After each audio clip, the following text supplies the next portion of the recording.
네, 오늘 우리에게 주신 말씀은 요한복음 4장 24절, 또 로마서 12장 1절 두 구절 말씀입니다. 요한복음 4장 24절, 로마서 12장 1절 2절입니다.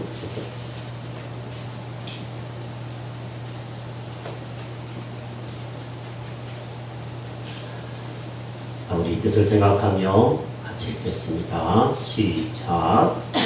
하나님은 영이시니 예배하는 자가 영과 진리로 예배할지니라.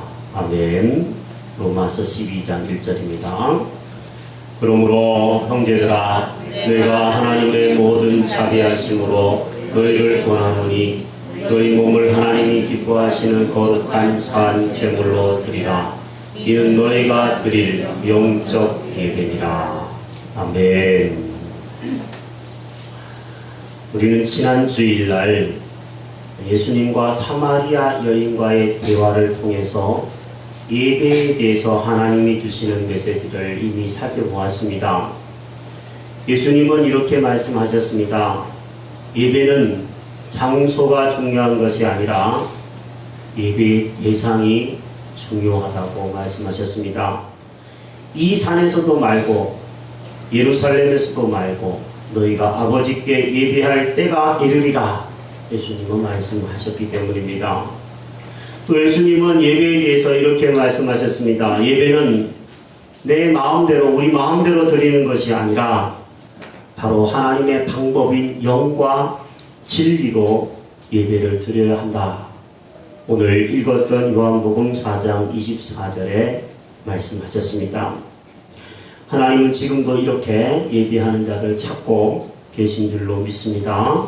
하나님이 찾으시는 예배자, 또 하나님이 찾으시는 이 예배의 현장에 나오신 여러분, 다시 한번 주의 이름으로 환영하고 축복합니다. 우리 옆 사람에게 한번 이렇게 인사하십시다. 예배에 나오셔서 환영합니다. 예배에 나오셔서 환영합니다. 축복합니다. 이렇게 한번 인사하십시다.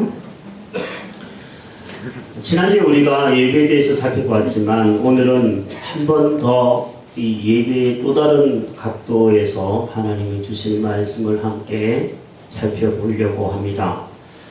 하나님의 말씀인 성경은요, 예배를 크게 둘로 나누어서 이야기를 해주고 있습니다. 첫 번째 예배의 모습은 우리가 지난주에 살펴보았던 것처럼 영과 진리로 예배하는 예배입니다. 흔히 교회에서 드리는 예배를 일컫는 표현입니다. 공예배라고 그러죠. 하나님을 믿는 우리는 영과 진리로 예배자로 서는 것을 하나님이 원하십니다. 그런데 이 사마리아 여인에게 이 이야기를 예수님이 하실 때는 믿는 우리를 향하여서도 영과 진리로 예배드리라 이렇게 얘기하시기도 하지만 믿지 않는 사람들 대상으로 하나님이 이렇게 예배하는 자를 찾으신다 이런 뜻입니다. 그런데 두 번째 예배의 모습이 오늘 로마서 12장 1절에 기록이 되어 있습니다. 그 예배는 바로 생활로 드리는 삶의 예배입니다. 저는 오늘 이 삶의 예배, 생활로 드리는 예배에 대해서 하나님이 우리에게 주시는 메시지를 함께 살펴보려고 합니다. 따라 해볼게요. 삶으로 드리는 예배. 오늘은 이 삶의 예배를 함께 살펴보려고 합니다. 로마서를 우리가 12장 1절을 읽었는데요. 로마서는 1장부터 16장까지 기록되어 있는 바울의 편지입니다. 바울은 항상 편지를 쓸 때요, 두 부분으로 이렇게 나누어서 편지를 주로 썼습니다. 첫 번째 앞에 부분에는 주로 신앙의 교리적인 부분, 신학적인 부분에 대해서 기록을 했고요. 뒤에 부분은 생활에 대한 부분, 실천에 대한 부분을 기록을 하는 것이 바울의 습관이었습니다. 로마서도 1장부터 11장까지는요, 신학적이고 교리적인 부분을 기록해 놓고 있습니다.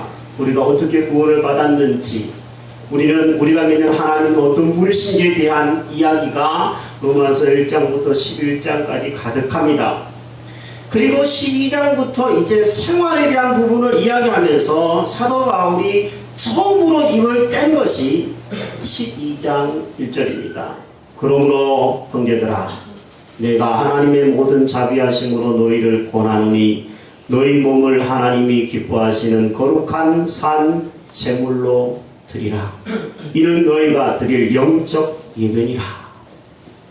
신앙생활을 이야기하면서 사도 바울이 처음으로 꺼낸 것이 바로 예배의 생활이라는 이야기입니다. 그런데 너희 몸을 드리래. 예배를 드리는데 마음으로만 드리는 것이 아니라 몸을 드리래요. 몸을 드리라는 것은 몸뚱아리만 드린다는 얘기는 물론 아닙니다.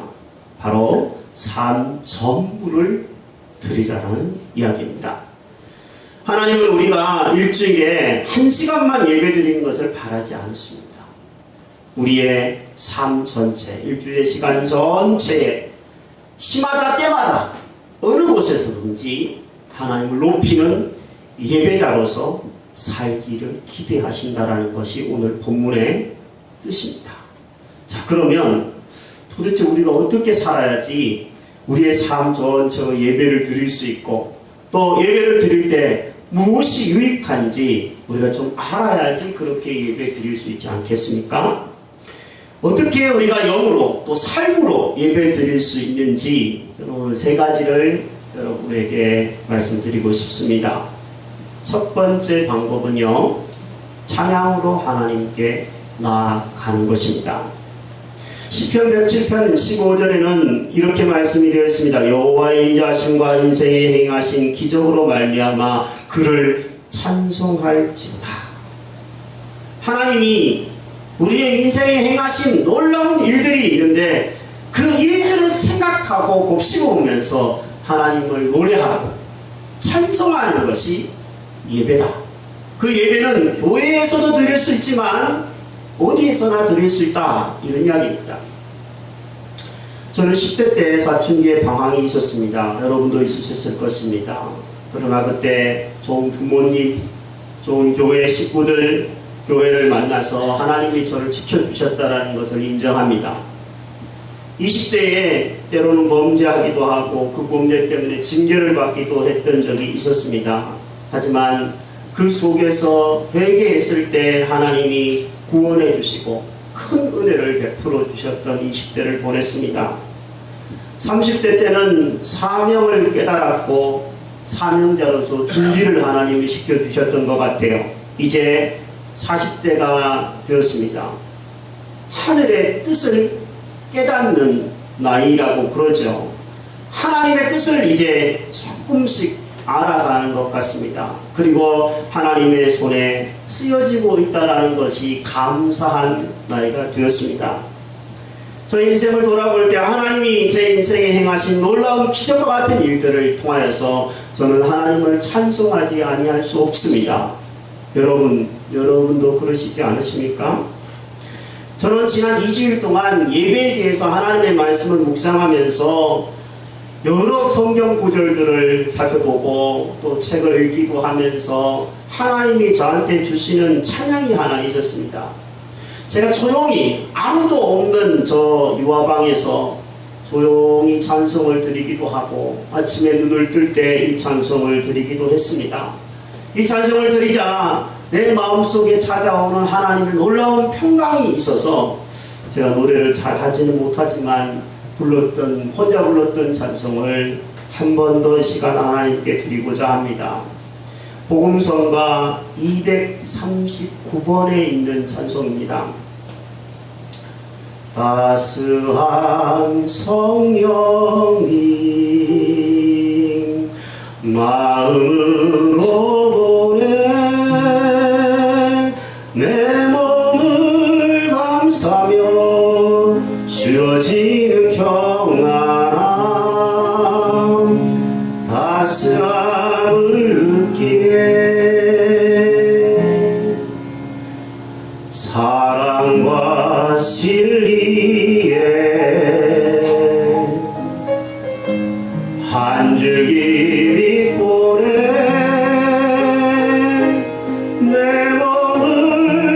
감사하며 주어지는 평안함 그 사랑을 느끼네. 부르신 곳에서 나는 예배하네. 어떤 상황에도 나는 예배하네. 부르신 곳에서 나는 예배하네. 어떤 상황에도 나는 예배하네. 내가 걸어갈 때 길이 되고 살아갈 때 삶이 되는 그곳에서 예배하네.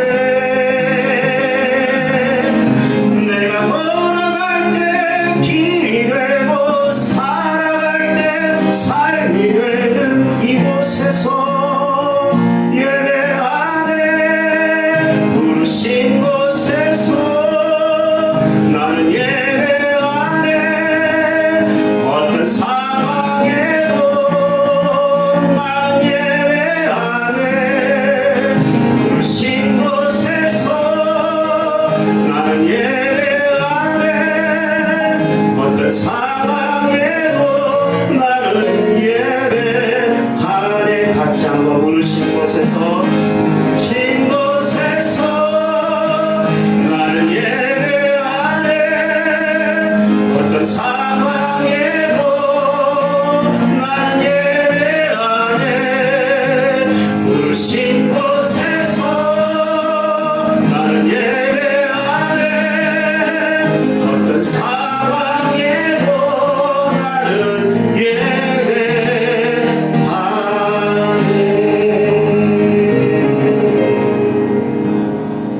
아멘. 하나님은 오늘 여러분과 저를 이곳으로 부르셨습니다.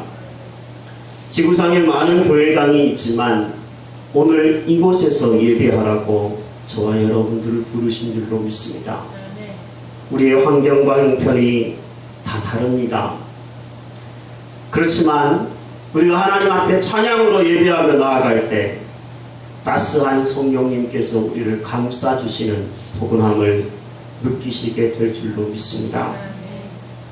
특히 교회에서 찬양으로 우리 섬기시는 분들에게 부탁드립니다. 교회에서 뿐만 아니라 집에서도 운전을 할 때도 홀로 있을 때도 찬양을 드리기를 힘쓰시기를 바랍니다. 예배하는 모든 식구들이 마찬가지입니다. 생각해보면 우리의 삶은 요동치는 파도 같습니다. 급변하는 날씨 같습니다. 그러나 그 급변하는 우리의 마음과 삶을 붙들어줄 수 있는 중심은 하나님께 있습니다. 우리가 하나님께 찬송함으로 찬양함으로 나아갈 때 이 세상이 줄 수 없는 참 평강으로 하나님이 채워주실 줄 믿습니다. 두 번째로 우리가 영으로 또 삶으로 하나님을 예배하는 방법이 있다면 회개와 기도로 하나님께 나아가는 것입니다. 여호수아서 성경을 읽어보면 아간에 대한 이야기가 나옵니다. 아간의 이야기는 곧 회개가, 기도가 바로 예배인 것을 우리에게 가르쳐주고 있습니다. 아간은 여리고성을 점령할 때 몰래 보물을 훔쳐서 숨겼던 사람입니다. 이는 하나님의 말씀에 정면으로 불순종하는 것이었습니다. 하나님은 여리고성을 점령할 때 모든 것을 다 없애라, 진멸하라 말씀했습니다. 아간은 거기에 불순종하여서 범죄합니다. 이로 인해서 이스라엘 백성들이 아이성을 침공에 들어갔을 때 패하고 맙니다. 아간 한 사람의 범죄로 인해서 이스라엘의 많은 백성들이 죽고 다쳤습니다. 여호수아는 기도하면서 하나님 앞에 이 상황을 알게 됩니다. 그리고 아간을 불러서 이렇게 말합니다. 들어보십시오. 내 아들아, 청하노니 이스라엘의 하나님 여호와께 영광을 돌려 그 앞에 자복하고 너가 행한 일을 내게 알게 하라. 그 일을 내게 숨기지 말라 말했습니다. 하나님 앞에 자복을 하는 것이 하나님께 영광을 돌리는 것이다. 즉 예배하는 것이다. 이렇게 이야기했습니다. 우리가 교회에 와서 예배를 드릴 때 항상 기억해야 되는 것이 바로 이 자복을 먼저 함으로 하나님께 나아가야 된다는 겁니다. 자복을 한다는 것은 나는 죄인이고 하나님이 그 죄를 용서하실 수 있는 분이심을 믿는 사람만이 할 수 있습니다. 내가 죄인이라는 것을 인정하는 사람만이 자복하고 회개합니다. 여러분, 오늘 이 예배를 드리면서 회개하셨습니까? 저는 한 주간을 돌아보면서 하나님 앞에 회개할 거리가 참 많은 것 같아요. 그 중에 한 가지 이야기를 나눈다면, 제 아들이 아들 얘기하지 말라고 신신당부했는데 오늘은 아들 얘기가 아니라 아들이 얽힌 저희 얘기니까 해도 될 것 같은데, 이제 둘째 아들이 사춘기입니다. 그래서 평소에 안 하던 대거리도 하고요, 눈 동그랗게 뜨고 부모한테 얘기하고 막 이럽니다.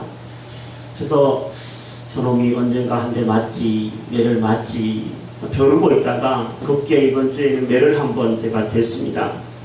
근데 매를 대는 것까지는 뭐 부모로서 사람이 매를 댈 수 있죠. 저희 아버님이 돌아가시기 전에 생전에 가지고 있었던 쌀이 회초리가 있었습니다. 경상도 말이 자꾸 나오려고 하는데 쌀이 호철이라고 그러는데, 쌀이 회초리가 집에 몇 개 가지고 있었어요.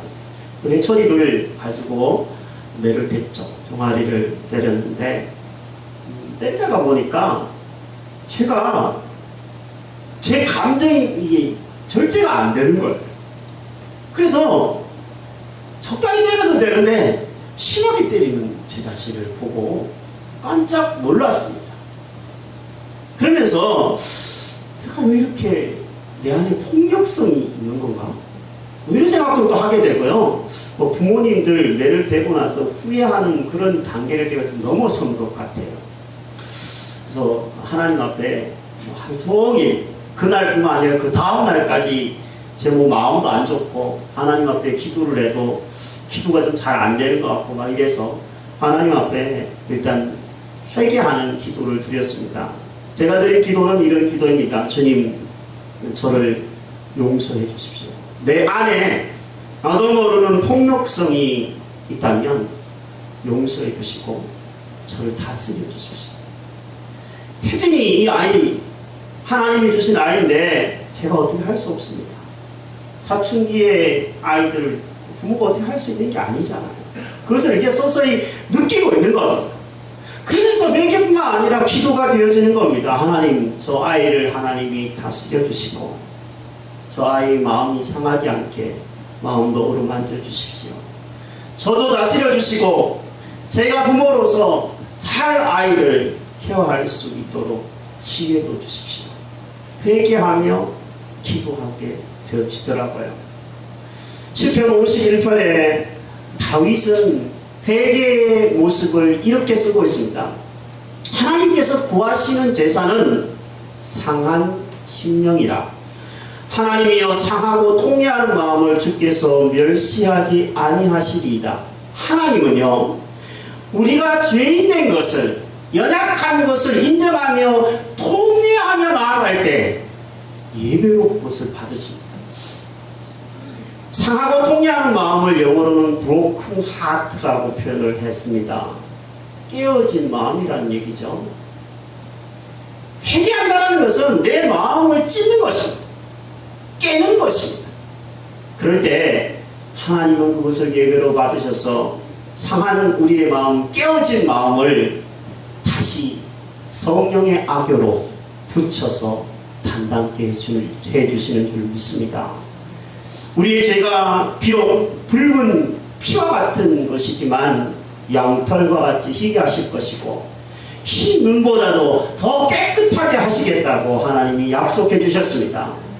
여러분이 내가 아차 또 죄를 지었구나, 나는 왜 이렇게 연약한가, 그럴 때마다 교회당에 와서 예배를 드리는 것도 좋겠지만, 그것이 기본이겠지만, 여러분의 삶의 현장에서 순간순간 회개와 기도로 하나님께 나아가는 예배자가 되시기를 바랍니다.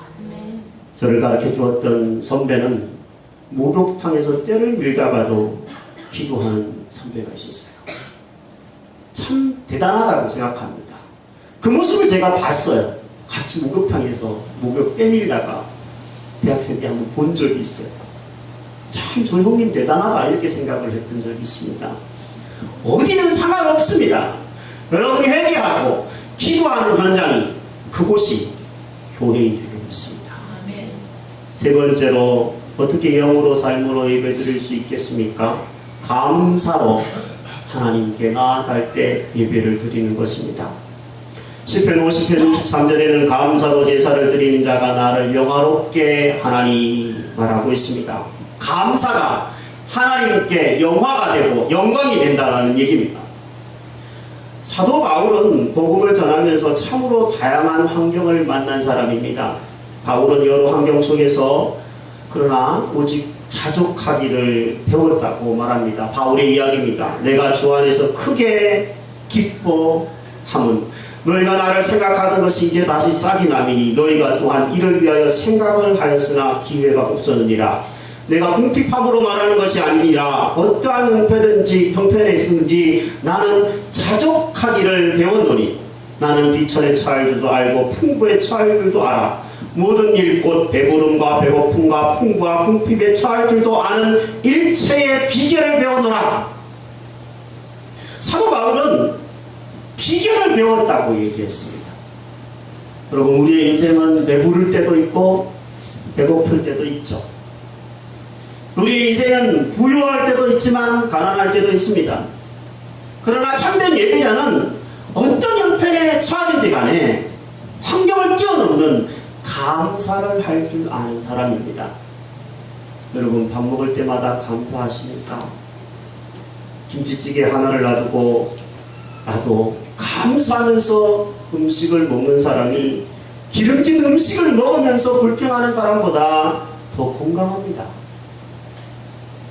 물 한 잔을 먹을 때도 아프리카에 정말 마실 물이 없어서 구정물을 마시거나 그것도 그 물도 마실 물이 없어서 고생하는 사람들 생각하면 정말 이 깨끗한 물을 한 잔 마실 수 있다는 것도 사실은 굉장히 감사할 거리입니다. 감사하면서 물 한 잔이라도 마시는 사람에게 하나님이 건강을 주시지 않을까요? 하나님이 영광을 받으신다는 겁니다. 어떻게 우리가 범사에 감사할 수 있을까요? 그것은 하나님이 모든 것들을 이 환경도 여건도 내 인생도 주관하시고 책임져 주신다는 것을 믿을 때 가능한 일입니다. 예배의 순서 중에는 감사하는 표현의 순서가 있습니다.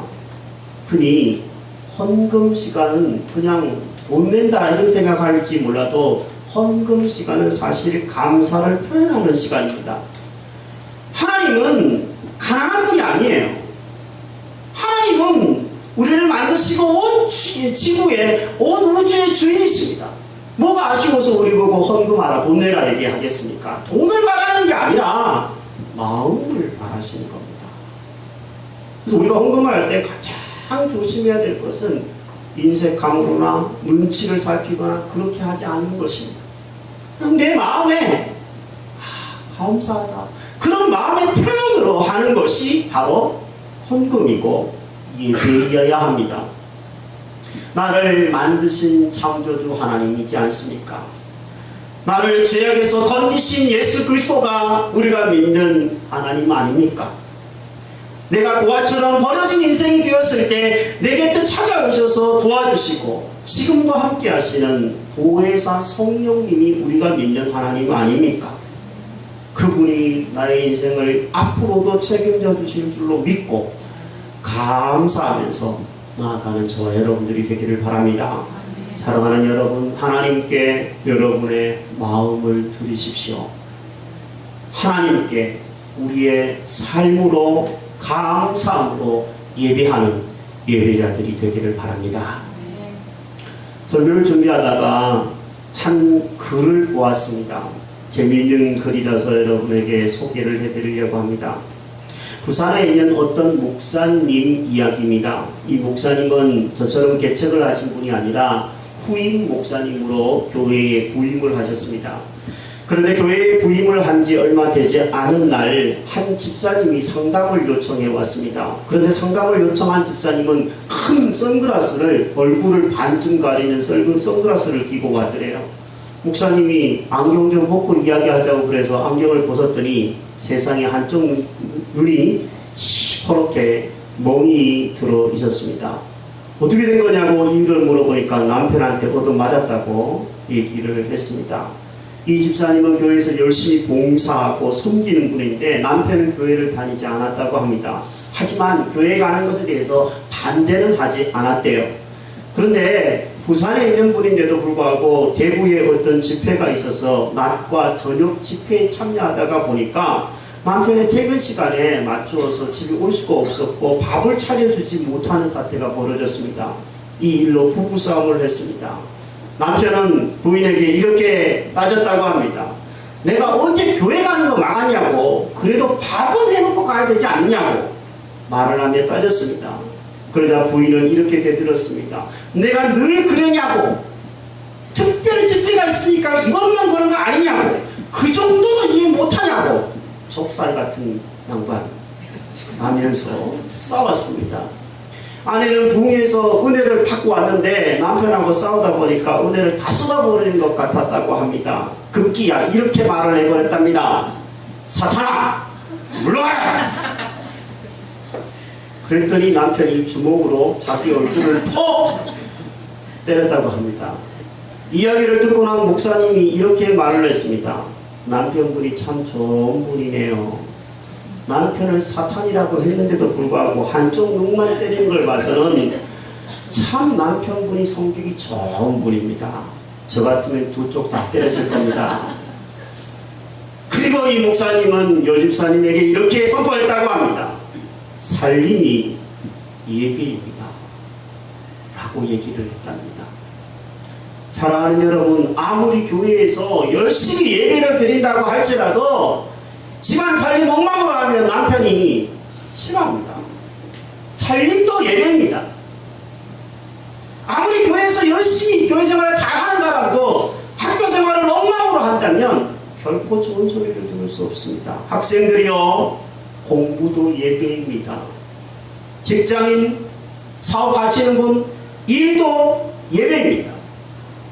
우리 개신교의 뿌리인 청교도들은 이 부분을 아주 철저하게 생각했던 사람들입니다. 그들은 삶 전체가 예배라고 생각했습니다. 그래서 하나님의 말씀을 전하는 이 설교자도 거룩한 일이지만 세상에서 학생들이 공부하는 것도 거룩한 일이고 일을 하는 것도 거룩한 일이라고 생각했습니다. 그들은 직업을 직업이라고 말하지 않고 소명이라고, 하나님이 부르시고 맡겨주신 처소이고 일이라고 여겼습니다.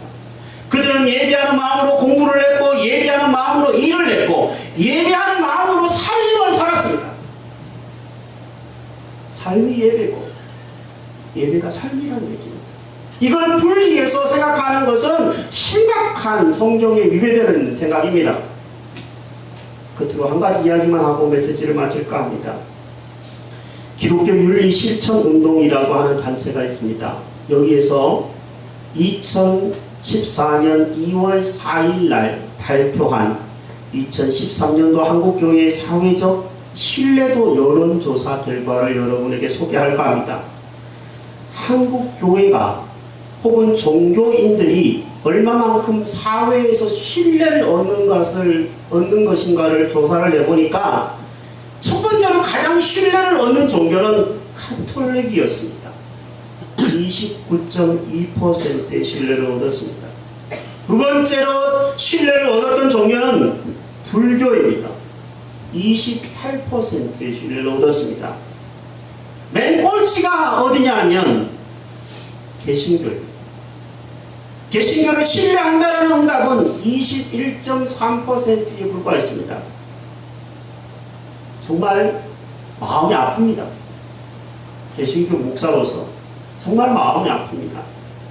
만약에 우리가 교회에서만 예배를 드리는 것을 끝나버린다면 교회장 문 밖을 나가면 세상 사람들과 똑같이 살 것입니다. 똑같이 거짓말하고 똑같이 우절하고 똑같이 욕하고 똑같이 싸운다면 신뢰는 점점 더 바닥으로 추락할 것입니다. 하나님의 영광이 드러나지 않을 것입니다.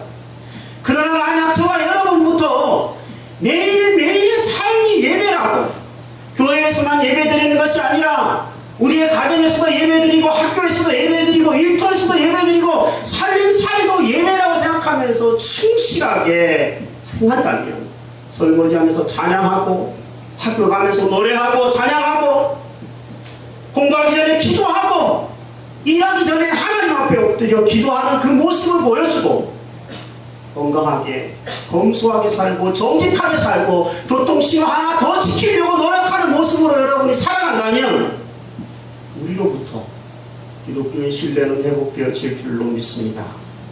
나로부터 시작하는 것입니다. 누구를 탓할 수 없습니다. 교회 안에서든지 교회 밖에서든지 여러분 먹을 때든 마실 때든 무엇을 하든지 여러분의 몸으로 하나님을 찬양하고 회개와 기도로 감사함으로 나아가는 삶의 예배자들이 다 되시기를 주의 이름으로 축복합니다. 함께 한번 기도합시다.